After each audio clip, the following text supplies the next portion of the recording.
다음과 같이 네 가지 경우를 먼저 고려할 필요가 있어요. 이 외에도 급성으로 나타나는 몇 가지 감염 질환들이 있을 수 있는데, 흔하게 만성적인 경과를 보일 경우 위와 같은 원인들을 먼저 고려해야 하는데요. 네, 여러분 반갑습니다. 경희대학교 한방병원 김진성입니다. 이 시간은 혀가 빨갛게 변하고요. 더불어서 화끈거리는 통증을 호소하는 환자분의 증례인데요. 이와 같이 혀가 빨갛게 변하면서 아픈 혀 통증의 원인은 무엇인지 몇 가지 주요 원인에 대해서 자세히 설명드리도록 하겠습니다. 오늘 살펴볼 증례는요, 혀가 빨가면서 통증을 호소하는 경우인데요. 61세 여자 환자였습니다. 혀하고 또 입술, 잇몸까지도 화끈거리면서 따가운 느낌이라고 하였어요. 혀 통증은 중등도로 나타나고 있었고요. 더불어서 입이 마르는 구강 건조, 또 이러한 통증이 매운 음식의 자극에 더 심해지는 경향을 보이고 있었습니다. 또 미각에도 변화가 나타나서 그 쇠맛이라고 그러죠. 쓴맛과 신맛의 중간쯤 되겠죠. 그런 이상한 미각의 변화도 나타나고 있었고요. 또 환자는 더불어 평소 피로감이 심하다고 호소하고 있었습니다. 이 환자분은 혀 상태는 보시는 사진처럼요. 혀 표면이 빨갛게 변해 있죠. 또 이것은 이제 혀 유두의 위축과 탈락이 진행된 상태인데요. 이 환자의 증상은 오래되었는데 6개월 전쯤에 이제 심해졌다고 해요. 그래서 치과 병원에 구강내과를 찾아서 타액선 검사를 비롯해서 몇 가지 검사를 진행했는데, 침분비가 저하되었다라는 진단하에 일반적인 원인에 따른 대증 치료로 칸디다균을 없애는 약물을 사용을 하였고요.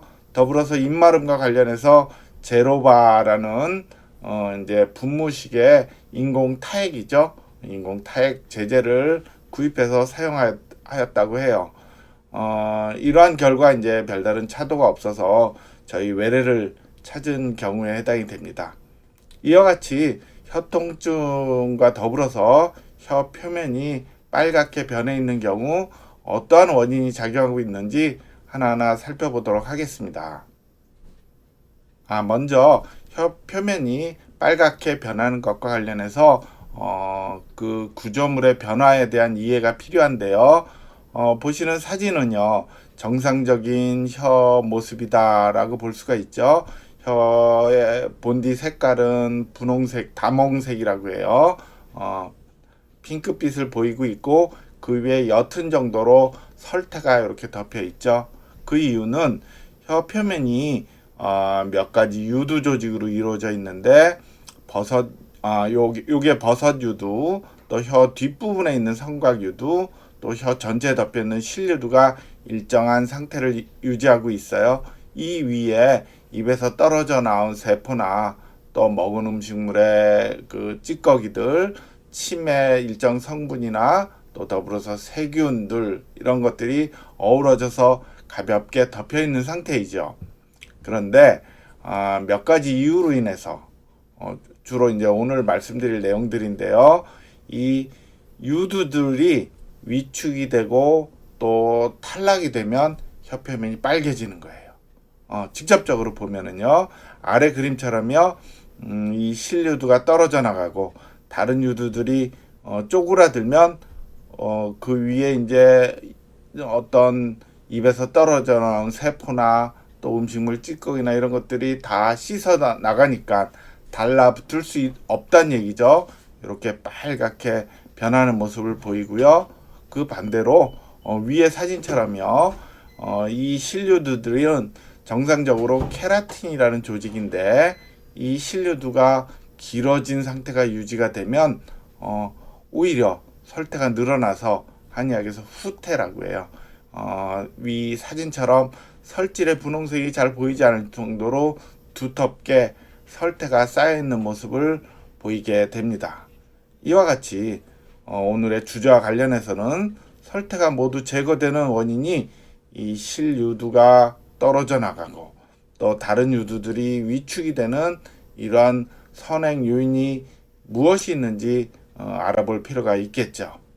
혀 표면 위에 유두들이 위축이 되고 떨어져 나가는 이유는 다음과 같이 네 가지 경우를 먼저 고려할 필요가 있어요. 이 외에도 급성으로 나타나는 몇 가지 감염 질환들이 있을 수 있는데, 흔하게 만성적인 경과를 보일 경우 위와 같은 원인들을 먼저 고려해야 하는데요. 첫째는 구강건조증입니다. 구강건조증 가운데 치매 분비가 잘 안 되는 것이 오래되는 경우이고요. 두 번째는 칸디다균이 늘어나는 어떤 원인이 있는 경우고, 세 번째는 빈혈 상태나 영양 부족 상태가 지속이 되는 경우인데, 흔하게는 철분이 부족해지는 철결핍성 빈혈 상태에서 혀가 빨갛게 변할 수 있고요. 그 외 비타민 B12 또 엽산 등이 부족해지는 원인이에요. 이를 섭취를 잘 못해서 올 수도 있고요.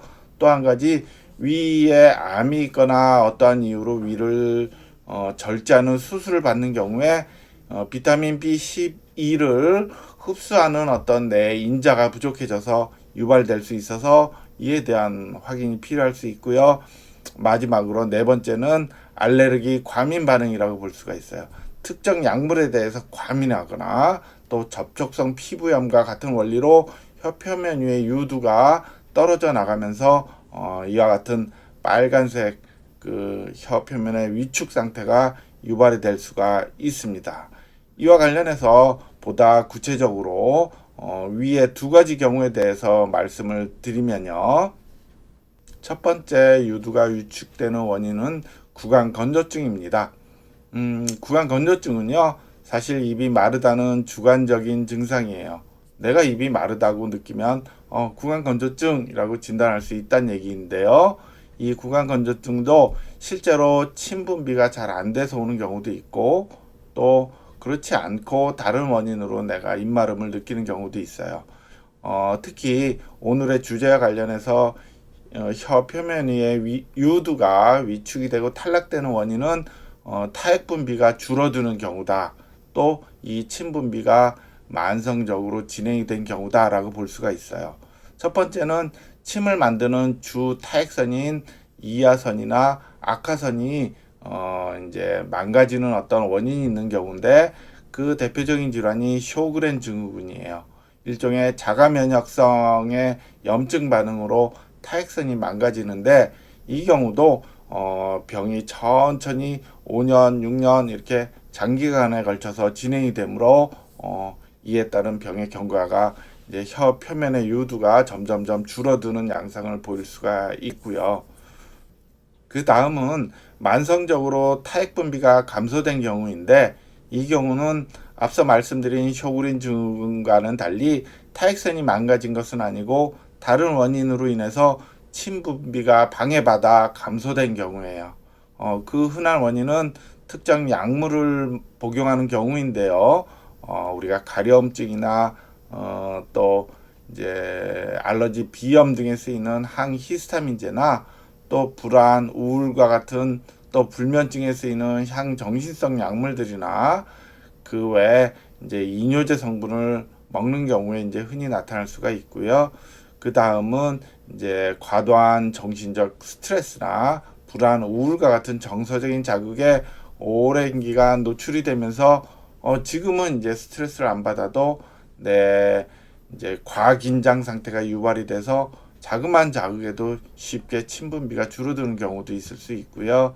또 나이가 들어가면서 침 분비가 줄어들거나 또 나이가 들어들면 만성적인 다른 병을 알아서 이것저것 약을 많이 먹게 되잖아요. 이로 인해서 이제 침 분비가 줄어드는 경우 등이 모두 타액 분비가 줄어드는 원인으로 작용해서 2차적으로 혀 표면이 보시는 사진처럼 점점 진행되는 양상을 보이면서 혀 표면에 유두가 탈락이 되고 이 환자의 경우 뒷부분은 좀 남아있고 하잖아요.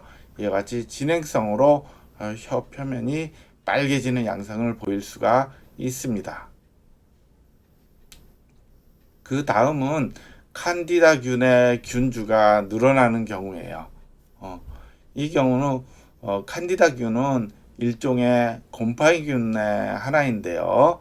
사실 누구나 다 곰팡이균이 입안에서 나타날 수가 있어요. 대략 10명 중에 4명 정도가 입안에 곰팡이균이 있다라고 알려져 있는데 이 경우 전혀 문제가 되지 않는데 어떠한 이유, 특히 입안에 침분비가 잘 안 되거나 또 균에 대한 저항력이 특별히 떨어지는 경우들, 예를 들어 영유아의 경우도 있을 수 있고요. 또 나이 많으신 어르신들, 또 병원에 오래 다른 병을 앓면서 입원 치료를 받고 있는 경우 등 이렇게 면역력이 떨어지는 경우는 이 균주가 늘어나면서 만성적인 염증을 일으킬 수가 있어요. 이를 이제 구강 칸디다증이라고 표현을 하는데 이 경우 비특이적으로 증상이 있을 수도 있고 없을 수도 있는데 증상이 나타나는 경우 혀 표면이 빨갛게 변하면서 또 염증 반응의 자극 증상으로 혀가 따끔거리거나 화끈거리는 통증이 나타날 수가 있어요. 앞서 말씀드린 것처럼 면역 기능이 저하되는 몇 가지 조건들, 또 입안에 만성적으로 침분비가 안 되는 경우 흔히 올 수가 있는데 대표적으로 위축성 구강 칸디다증이 맨 왼쪽의 그림처럼요. 혀 표면 위에 유두가 위축이 되고 탈락이 되면서 맨질맨질하게 변하고 또 빨갛게 변할 수가 있고요. 두 번째, 양성 이주설염, 즉 지도설이라고 부르는 경우도 1차적으로 칸디다균의 과잉 증식으로 유발이 된다라고 알려져 있는데 이렇게 군데군데 혀 유두가 탈락이 되면서 마치 지도처럼 얼룩덜룩하게 변하는 모습을 보일 수 있고요. 또 정중 능형 설염이라고 해서 혀 뿌리 쪽에 다이아몬드 모양으로 마른 뭐 이렇게 탈락된 부위가 나타날 수 있는 이런 특징적인 염증 반응을 보일 수가 있습니다. 특히나 한 가지 참고해야 할 사항은 입꼬리 쪽에 입이 해진 상태, 구각염이라고 그래요. 구각염이 계속되는 경우가 있다면 이 경우도 침분비가 저하되고 면역력이 떨어지면서 곰팡이 균주가 주로 영향을 미치고 있다라고 볼 수가 있습니다.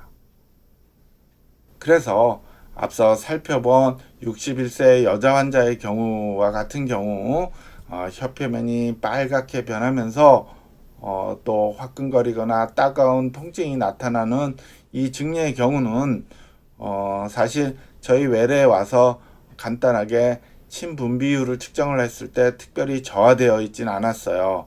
아마도 앞서 구강내과 병원에서 검사한 결과는 환자가 몸이 힘들거나 스트레스에 민감하고 긴장된 상태에서 평가가 이루어져서 그랬을 수 있고요. 그 외에 이제 한의학적인 진단 유형에서 음어 화항의 유형으로 판정을 해서 치료를 진행하였는데 앞서 살펴본 경우와 같이 특정 약물이나 자극에 대한 알레르기 과민 반응의 유형일 수 있고요.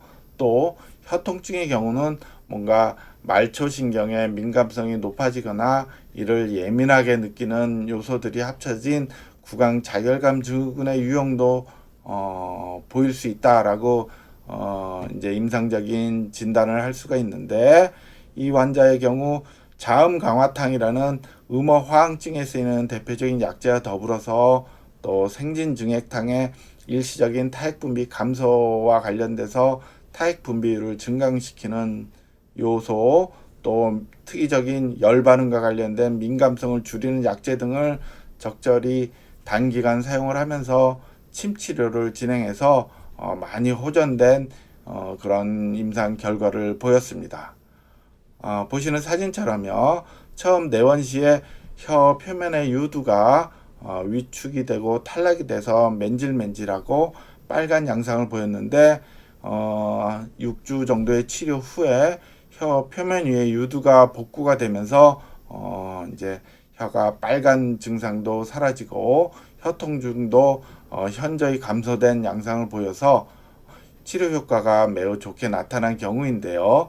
이와 같이 환자가 빨갛게 변하면서 통증을 호소한다면 이를 유발한 요인이 무엇인지를 하나하나 구분해서 치료하는 것이 매우 중요하다라고 말씀드리면서 이 시간 마치도록 하겠습니다.